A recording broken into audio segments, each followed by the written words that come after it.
Ces vidéos sont des récapitulatifs de concepts, informations ou anecdotes publiées dans des précédentes vidéos. Extraction et leurs problèmes, partie 1. Bonjour à tous, merci d'être à nouveau présents ici avec moi. J'espère que vous vous portez tous très bien. Une extraction fait référence à l'arrivée de membres d'une race extraterrestre sur Terre pour enlever une personne seule ou un groupe, préalablement informé de cette intervention. Ces individus sont ensuite emmenés dans un vaisseau spatial. Cela signifie que le sujet, ou les sujets, sont conscients de leur enlèvement et se sont préparés en conséquence. Ils ont rassemblé leurs affaires précieuses, leurs vêtements dans des valises et des boîtes, et ont réglé leurs affaires sur Terre, y compris toutes leurs affaires en suspens. C'est la principale différence entre une extraction et un enlèvement, où le sujet ou les sujets sont emmenés contre leur volonté. Parfois, ils sont ramenés à leur lieu d'origine. Parfois ils peuvent disparaître pour toujours, devenant ainsi une autre personne disparue, ou ils peuvent être injustement renvoyés dans un autre endroit éloigné de leur lieu d'origine. Malheureusement, cette situation est assez courante et indique que le sujet a été pris par une race qui n'est ni morale, ni attentionnée, ni empathique. Dans de nombreux cas, les sujets sont renvoyés très loin de chez eux, à des distances allant de centaines à parfois des milliers de kilomètres. Cela ajoute énormément à la détresse que l'individu a déjà vécue. Les personnes peuvent être extraites à pied ou avec leur véhicule, généralement une moto, une voiture, une camionnette ou un camion léger, rempli de leurs affaires. La procédure de base et la plus courante consiste en ce que le sujet à extraire communique avec ses amis extraterrestres en utilisant des moyens technologiques, généralement terrestres, et convient avec le groupe extraterrestre de l'endroit et de l'heure de l'extraction. Les extractions ont généralement lieu tard dans la nuit et se déroulent dans l'obscurité, mais elles peuvent survenir à tout moment, de jour comme de nuit. Le sujet se rend à l'endroit convenu et à l'heure exacte prévue, où un vaisseau spatial d'extraction léger ou un vaisseau de combat apparaît dans le ciel nocturne. Le vaisseau se pose à l'endroit désigné et sa rampe d'accès frontale s'ouvre. Les sujets à extraire conduisent alors leur véhicule à l'intérieur du vaisseau spatial, où il est solidement fixé en place avec des pinces qui émergent du sol, où les sujets se précipitent à l'intérieur de l'engin lorsque la rampe s'ouvre. Le vaisseau prend rapidement de l'altitude et disparaît. Ce type d'extraction est connu sous le nom de « dust-off », en hommage à la procédure similaire sur Terre utilisant des hélicoptères. Jusqu'à récemment, les navettes légères étaient les vaisseaux les plus couramment utilisés pour les extractions. Ces navettes ressemblent beaucoup à celles montrées dans les films et séries télévisées Star Trek, ou à des vaisseaux légers en forme de disque. Cependant, avec l'évolution de la technologie de détection humaine et militaire au cours des dernières décennies, la plupart des races préfèrent utiliser des vaisseaux de combat légers pour ces opérations. Ces vaisseaux sont plus grands, mieux équipés et mieux protégés qu'une simple navette. Il faut noter que de nombreux gouvernements terrestres suivent et poursuivent tout type d'aéronefs non humains non autorisés. L'autorisation de voler dans une zone désignée est nécessaire pour les engins impliqués dans une extraction. Cette autorisation est accordée par ce que je dois appeler le « contrôle du trafic des vaisseaux spatiaux », situé dans le vaisseau biosphère andromédien Viera, bien que leurs opérateurs principaux ne soient pas andromédiens. Ce contrôle coordonne les vols avec le Centre de contrôle des vaisseaux spatiaux de la Terre, basé en Antarctique. Une fois l'autorisation accordée, mystérieusement, tous les chasseurs de l'armée de l'air et les radars militaires humains ignorent la présence de l'engin non humain. Cela devrait dissiper tout doute sur le fait que la Fédération galactique travaille en collaboration avec les gouvernements terrestres et le groupe secret qui les contrôle. Toutes les navettes spatiales doivent soumettre un plan de vol au centre de contrôle du trafic dans le vaisseau Viera, qui gère le trafic spatial, ainsi qu'au centre de contrôle du trafic terrestre en Antarctique, tout comme les avions humains doivent le faire sur Terre. Cela signifie que même les vaisseaux impliqués dans des enlèvements forcés, immoraux et régressifs doivent également soumettre leur plan de vol, ce qui indique que leurs intentions sont entièrement connues. Il convient de mentionner que de nombreux enlèvements forcés sont effectués dans l'intérêt et pour le bien du sujet, visant à résoudre les problèmes de santé ou à faciliter l'accomplissement de leur plan de vie.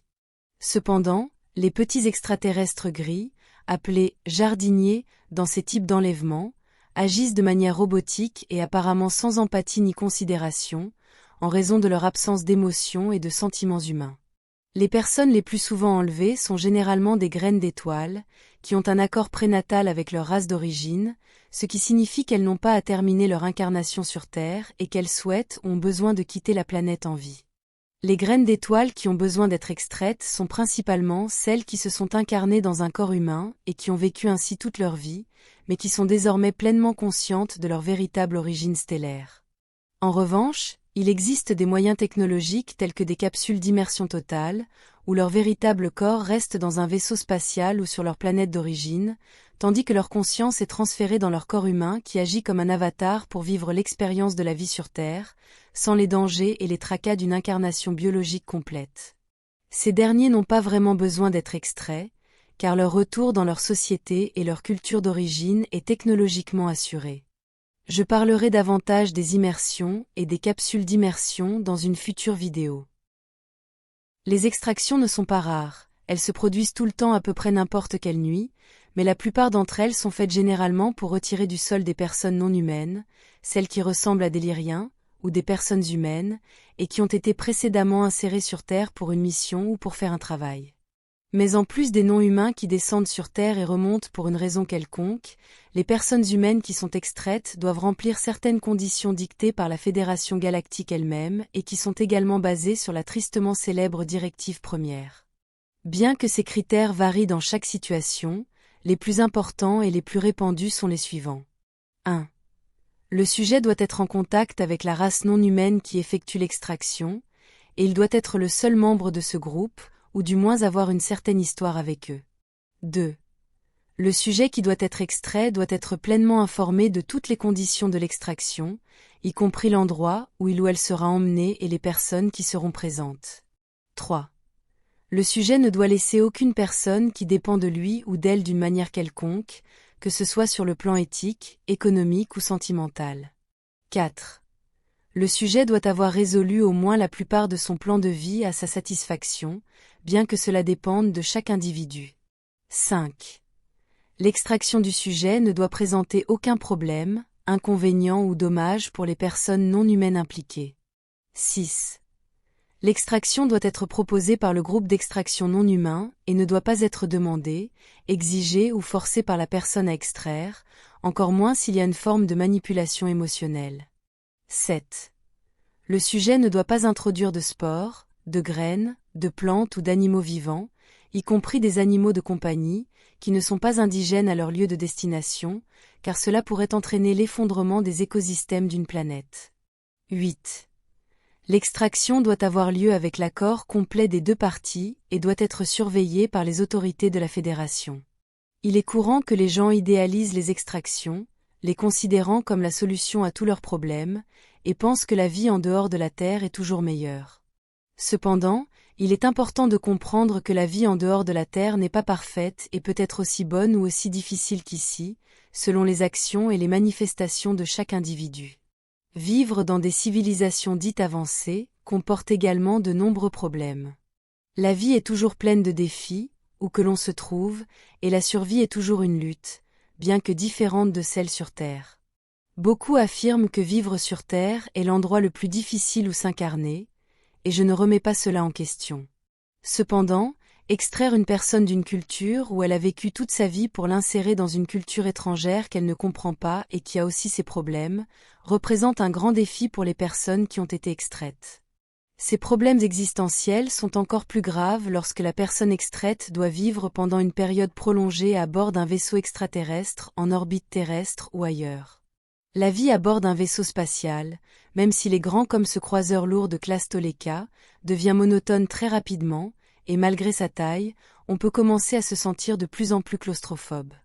Chaque membre de l'équipage, y compris les membres expérimentés, finit par ressentir un manque des choses simples de la vie, comme la pluie, le vent et la merveilleuse sensation d'être à l'extérieur, sur une plage, dans une forêt ou dans le désert, en regardant les montagnes au loin. Se rendre compte que l'on est enfermé dans une boîte en acier, sans espace autour, remplie de vide, finit par affecter même les personnes les plus solides mentalement. On en vient à accepter le fait qu'une défaillance catastrophique du système pourrait entraîner la mort en quelques secondes, voire moins. En plus de cela, Il y a tous les défis psychologiques liés au fait de vivre dans un espace clos pendant une longue période, notamment la nécessité de faire face et de coexister avec les autres membres de l'équipage et leurs problèmes. C'est pourquoi l'équipage doit être soigneusement sélectionné, tout comme tout nouvel arrivant, car une personne qui ne s'intègre pas peut mettre en péril tout l'équipage et le vaisseau, mettant ainsi en danger la vie de tous à bord. Ces dangers peuvent être extrêmement élevés. Je continuerai à aborder ces sujets dans la partie 2, je vous remercie d'avoir regardé ma vidéo, d'avoir liké et de vous être abonné pour en voir plus. J'apprécie énormément votre soutien, merci, et j'espère vous revoir ici la prochaine fois, portez-vous bien et prenez soin de vous. Avec beaucoup d'amour, votre amie, Marie.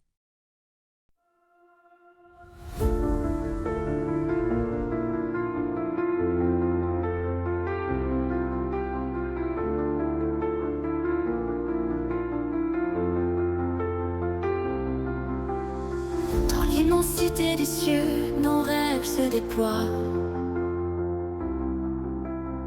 Une étoile de nos voeux vers un monde de joie.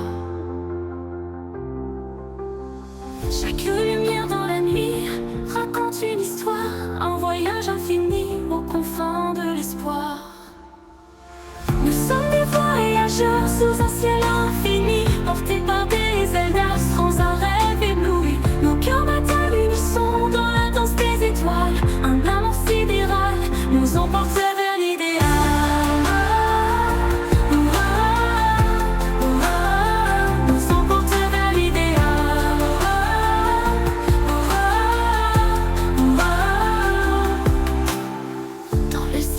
Cosmique, nous trouvons notre voie.